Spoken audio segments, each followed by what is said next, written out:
Yaxşı əməl üzünüzü məşriqə və məğribə tərəf çevirməyiniz deyildir.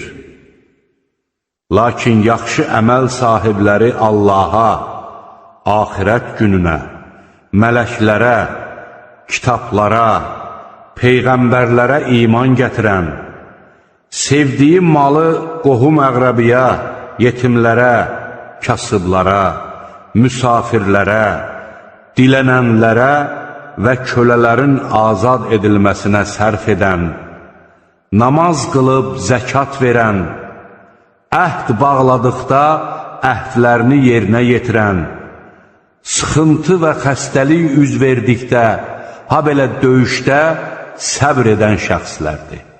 Onlar imanlarında doğru olanlardır.